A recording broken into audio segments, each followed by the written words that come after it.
another video. And today you can tell by, I think, the title of this video what we'll be talking about, which is why is Disney so expensive right now and why is it so busy? Okay, what made me start thinking about this was earlier this week, I think I saw a tweet from someone, can't remember who it was. They are out at one of the parks, I think it was Epcot. They were like, why is it so busy? Like, they were surprised why Epcot was so busy. Because look, we're recording this is January 29th. It's the end of January, which it's unusual for Disney to be this busy at the parks and so forth at this time of the year. I remember telling Suzanne in December during Christmas, I was like, I can't wait until the prices, until end of January, when the parks are not so busy. I love like the parks in January. It's quiet, it's cool, the weather's fantastic. Actually, tonight it's like super cold. It's like one of the coldest nights we've had in Orlando since I've lived here. They're covering the plants and everything. That's another subject. So anyway, I maybe start thinking like, well, why is Disney so busy right now? What is the deal? And then I always see a lot of people commenting, and I think a lot of people are upset. I mean, they are upset with why tickets are so expensive, why annual passes are so expensive, although they're suspended right now, except for renewals. And I think there's one like local pass you can buy, the bottom tier pass. But anyway, whatever. Why are annual passes so expensive? Why is the food so expensive? Why, quantities of the food have gone down. Like, you've heard the thing about like make the portion smaller, raise prices or something.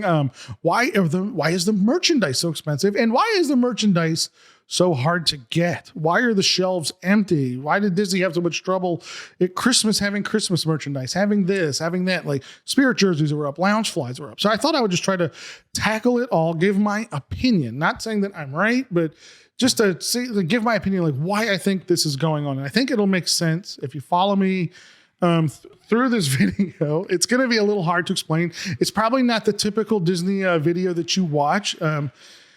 But maybe we'll learn something, and I'm curious to know down in the comments as we get through this video, or what are you guys going to think too? So if I'm right, if I'm on the right path with this. Okay, so hear me out. Okay, so let me say this first. I think a lot of people, when you ask them, why is Disney so busy right now? The first answer is the surface answer. It's the answer that's on the surface that most people are going to say, oh, well, Disney's so busy right now because the pandemic for most people they feel is coming to an end. They haven't taken a vacation, or maybe they took a vacation somewhere that wasn't so crowded over the last 2 years because they didn't feel safe at Disney with the big crowds and pandemic, blah, blah, blah. And now they feel more comfortable. So everyone's taking that much overdue Disney trip that maybe they didn't get to take. And that's very possible. That is very possible. And it probably is something to do with it. Okay. But honestly, there's more, in my opinion, to it. There's more to it than that. And I think, I think this is what it is. Okay, here we go. Follow me here. 2 years ago, pandemic starts. Federal Reserve has to respond. And let's talk about the Federal Reserve real quick in case for you guys that aren't familiar with the Federal Reserve does, what their job is. Very simple. I'll just do it in plain old layman terms. Federal Reserve has two jobs. Basically, the two jobs is to control inflation and to maximize employment in the economy. Okay.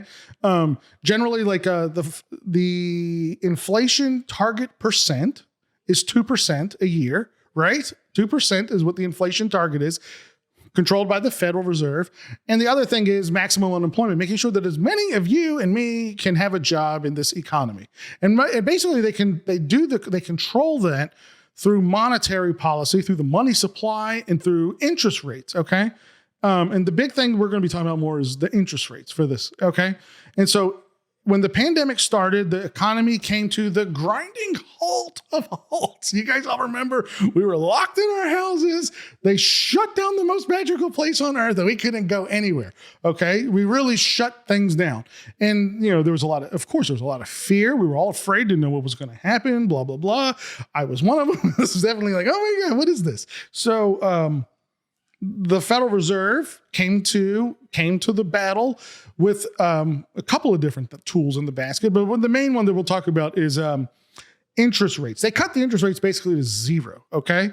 And what that means is when the Federal Reserve cuts the rates to zero, cuts it down like that, something that's never been done before, it's to stimulate the economy. And the way that it stimulates the economy is it makes money super, super cheap to use, to borrow, to spend. Basically, it just makes money very cheap to borrow. It's at 0%. Okay. And I don't mean like the interest rate on a credit card. It affects the interest rate on a credit card, but I don't mean like that rate. The rate that they're talking about is the rate that is the lending rate between banks. Okay. But that trickles down to a lot of other things like mortgage rates. It doesn't directly affect mortgage rates, but it affects like the 10-year. That's a whole nother thing. But mortgage rates are affected. That's why mortgage rates have been historically for 2 years, like the lowest they've ever been. And that's why people have been buying houses like crazy. Come try to move to Orlando still, and it's a nightmare to buy a house down here. It's like, you're fighting with other people to buy a house. There's a lot of buyers, not enough supply. And, that's probably going to continue until these rates start to move back up, which is coming. So they cut the rates down at the start of the pandemic to stimulate the economy, to get the businesses going, because the first thing that the Federal Reserve wanted to do was make sure that companies didn't lay everybody off. So the way that you keep everybody from getting laid off is you need customers, guests. I'm trying to relate this to Disney. You need guests to go to Disney to take a vacation, to get a hotel room, to buy merchandise off the shelves or whatever. This, in turn, keeps people employed, keeps them at their work. Now, we know that Disney had to furlough a lot of cast members, but that was because they were shut down. So we're not talking about the furloughs. Although they paid some people, I remember they took care of furloughed cast members probably as good as they could do, given the situation that they were in. So let's not bash Disney on that, not today. So I keep looking this way because Disney, in relation to my house, I point to Disney from my house. But so they had to stimulate the economy, get people like us to start spending our money. The way you do that is you cut the rates down. That makes us go take that Disney vacation, maybe during an economic problem, like during the beginning of the pandemic and so forth. And this helps keep people working at the Disney company. Because if people just held onto their money out of fear, well, Disney would have to lay off those employees, and that causes economic turmoil that can just ripple through the entire economy. Next thing you know, unemployment starts skyrocketing. The R word comes in. We get the recession, and that's not what the Federal Reserve wanted to happen. Okay, nobody wanted that to happen. So rates got cut. Makes you refinance your home. Your credit card interest rate moves with the Fed rate. It's not based on the Fed rate, but it moves with the Fed rate. Your credit card rates are usually they're on the prime bank rate or whatever. So, but still they fluctuate with the Fed rate. So the rates on your credit card went down. So you maybe went out to Home Depot and bought the new refrigerator on your line of credit or credit card, lines of credit, home equity lines, those type of things. All those rates came down. And of course, the 30-year and 15-year mortgage rates came down. So you refinanced your home, bought your new home, yada, yada, yada. Okay. So money becomes cheap and you will spend it. That's what I'm trying to get. So when the rates are at zero, the economic, the psychology of the money is if money is cheap, you're going to spend your money because it's not that valuable in your hand. Like I can set the dollar in your hand, but what's more valuable? An experience with Mickey Mouse at Walt Disney World, taking photos with your children, right? Like, I don't know. I'm trying to make this make sense. So, being that the rates were down, this is what kept Disney kept Disney trucking right along during the pandemic. And now that we're emerging from the pandemic, in the last, you started hearing about 6 months ago, and depending on how closely you follow this type of stuff, something started popping up in the language from the Fed: transitory inflation. And so we knew that the inflation was going on. But we were told by the Federal Reserve that the inflation was transitory. And real quick, I'll just break the difference down. So transitory inflation would be this. It was basically concerned with supply chains at that time. So supply chains, remember when we would do the shopping videos, if you guys were watching the channel back then, you go into the store and there'd be like 3 Christmas ornaments on the shelf or whatever. Well, we would say that's due to the supply chains in China. They can't get the products over to the United States quick enough due to the pandemic. And another thing, I'll say this too, the Federal Reserve didn't anticipate more coronavirus variants. Had we just had the Alpha variant and not the Delta and the Omicron and like these, more variants kept coming, we probably wouldn't be in the issue that we're in right now. But okay, so hear me out. The transitory inflation. So the Fed was telling us that supply. Okay, here's an example. Let me just do this. Example of transitory is you got the meat packing, slaughterhouse packing plant, whatever you want to call it, in the Midwest of the United States. All of a sudden, all the employees become infected with coronavirus and they have to shut down the plant. Well, what does that do? That cuts down on the amount of meat that makes it to my local Publix over here in Orlando, and it causes the cost of the beef to rise. Okay, when that beef rises, that's inflation, right? But then once the plant reopens, when all the workers recover and they're able to start slaughtering the beef again and sending the beef over here to the Publix in Orlando, now they have a supply of beef coming in, and it allows the prices to come back down because there's a surplus of beef, right? Okay, so if there's a surplus of beef, the prices can come down. That'll encourage you as a consumer to go purchase that beef before it goes bad on the shelves. Okay, that's transitory inflation, because in other words, like the inflation would move through different parts of the economy. So it would move from the beef situation to the Disney Days of Christmas doesn't have a Mickey ornament, right? And because the plant that makes the Mickey ornament in China, everybody got sick. So they couldn't send the ornaments to Disney. So they, instead of Disney anticipating having 1,000 of those ornaments, they only had 20. So Disney raises the price on those ornaments because there's a shortage, not a surplus. There's a shortage, right? But then once the plant in China starts producing that ornament again, and Disney finally receives their 1,000 ornaments, they could theoretically lower the price back down because they have a surplus of ornaments and they want to sell them all before December 25th. Makes sense? That's transitory inflation. And that's what we were told was going to happen through, over the last couple of months. But then the Federal Reserve, through shocking numbers, and I think we could all attest without having someone tell us, that's not the case. The inflation is not transitory, but it's everywhere. Inflation is everywhere. The cost of gasoline, the cost of housing, the cost of new cars, the cost of used cars, cost of meat, everything, cost of theme park tickets, cost of sodas, cost of churros, cost of spirit jerseys, the lounge flies, the plushes. You get where I'm going with this. Everything is rising. So when a lot of times I see people sitting around like, Disney's just evil that they keep raising prices. Well, it's not just Disney. It's everything. Everything is going up due to inflation. And a couple of weeks ago, we found out a shocking number from the Federal Reserve that we are at a 40-year high for inflation.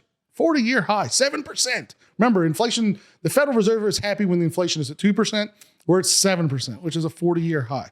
So the Federal Reserve has to act. They have to do something to get this inflation down, because if they don't, it would only spiral, get worse and worse and worse.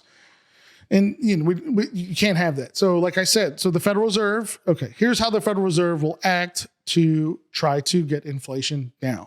And what they're going to do starting in March is they are going to raise the federal lending rate, or the federal interest rate. And it's supposed to go up like a quarter of a point, 0.25. And I know that doesn't sound like a lot, but in this sense, it is. And by it going up, here we go. When the Federal Reserve raises interest rates, your money becomes more valuable, which means through the psychology of money, it means that you are less prone to spend it. And that's what the Federal Reserve wants. The Federal Reserve does not want you right now with inflation to spend your money. They want you to keep it in your hand. They don't want you to take a trip to Disney. Like, I know this sounds crazy because it sounds like it's the opposite of what should be happening, but really and truly, like, they need to do the perfect balance of keeping enough money coming into I'm using Disney example, like their monetary policy, keeping enough money coming into Disney that people stay employed, Disney doesn't go bankrupt. But at the same time, they need you to hold on to your money more. Okay. And the reason why is because if you stop spending your money a little bit at Disney, that will allow Disney's prices to come down. The shelves will be able to fill up with products and merchandise. They begin to get a surplus of spirit jerseys, and now they don't have to sell the spirit jersey for $300 inflated, but they can sell it more closely in line to what it cost in 2019. Now, that's up to Disney if they're ever going to bring those prices back to that point, but they might have to. Okay, and I'll explain why. So that's the goal of raising the rates. When you raise the rates, your savings account will give you a little bit more interest. Your credit card interest rate will go up, not based off the Fed, but the prime rate that your credit card is set to is based off the Fed. So your money becomes more expensive to buy that theme park vacation, airplane tickets, dinners, jerseys on your credit card. It will now cost you more money, so you'll be more hesitant to spend your money to buy the jersey or buy the lounge fly or buy the fancy dinner at the castle. You know what I'm saying? So you would be more willing to hold on to your money. So as you hold on to your money, it slows down the spending. So if people now are not going to spend their money at Disney World, that means Disney World's crowd levels will come down. Like, in other words, like less people will take their vacation to Disney, or less people will go. When people go to Disney, they may spend less. They may opt for a lower tier annual pass. They may buy one jersey versus 3 jerseys. And I think, let me say this. So that's why I think, number one, why Disney World is so expensive this year in January is because money is still very, very cheap. Inflation is at 7%. And people are much, well, it's times 2. They've been waiting to take their vacation. And not only have they been waiting to take their vacation, but with inflation at 7%, they are eager to sell their money for an experience at Disney World. And that, I know this is a little bit weird for some of you guys. Let me see. I want not to understand, but just to like wrap your head around, because sometimes it makes your head hurt a little bit. So I could probably just break it this way. If interest rates are really, really, really, really low, you are more eager to spend your money because it doesn't do you any good holding it in your hand. If interest rates go up, your money becomes more valuable and you're less likely to spend it. So if you're less likely to spend your money, Disney now has to entice you to spend your money. So one way that they would entice you, bring back the dining plan, right? Like I've seen some other people be like, well, do you think they'll ever bring the dining plan? Never. The dining plan will never come back. Well, the dining plan is a great marketing tool to get you to take a vacation at Disney. And so, yes, right now, I don't think Disney needs to offer you the dining plan because you're going to come anyway because of inflation and 0% rates. But as the rates throughout 2022 and even getting into 2023 go up, Disney may have to entice you more to come on a vacation. Maybe they'll offer you the dining plan. Maybe they'll offer you an All-Stars room again for $99 a night. Like, how long has it been since you could stay at the All-Stars for that price? You know what I mean? Like the hotel rooms, we know how inflated they are right now. Everything's inflated. Maybe they'll have to lower the Spirit jerseys back to a more, or the lounge flies again. So that way you will buy the lounge fly on your vacation and not skip over it on your vacation because your money would be more valuable as the rates go up. So I think that makes sense. I think I explained it kind of in a simple way. So yeah, Disney's busy right now because rates are low, inflation's under control, and everyone wants to spend their dollars and get a magical experience instead of holding on to a dollar that's evaporating. It's 7% explosive, a really, really bad 40-year high inflation. The Fed, starting in March, is going to start trying to knock inflation down by raising interest rates, which would, through the psychology of money is what I call it, and I think a lot of other people say that too, encourages you to hold on to your money, not spend it, therefore not take that trip to Disney, which would allow, for example, merchandise to be on the shelves more, allow the supply chains that are running behind due to the pandemic, allow those supply chains to correct and get the merchandise onto the shelves. There's less people to buy that merchandise, so the shelves can fill up. Disney starts to get a surplus of that merchandise, and then Disney can lower the prices because there's no longer shortages. It's now a surplus or something. And, the inventories meet the demand, if that makes sense. And, so that's why I think like throughout maybe end of 2022, 2023, depends on how fast the rate hikes. It's supposed to come, 4 hikes in 2022. I think there's been a rumor that not a rumor, but some people speculated that actually the first rate hike in March might be a 0.5 point, which would be double what is anticipated, which is a 1/4 point increase. But yeah, this will start affecting, in theory, this should slow down the number of people going to Disney. That's just what it comes down to. As the rates go up, the number of people going to Disney should slow down. The key, though, is, and this is the balance, the Fed has to raise the rates at a rate that's slow enough that as Disney's business slows down a little bit, that doesn't slow down so much that people have to be laid off. You don't want that either. Then you start dealing with other economic problems like unemployment, which is the other thing that the Fed fights, which is their goal is to have maximum employment, not unemployment. So like it's a balance between rates, the monetary policy,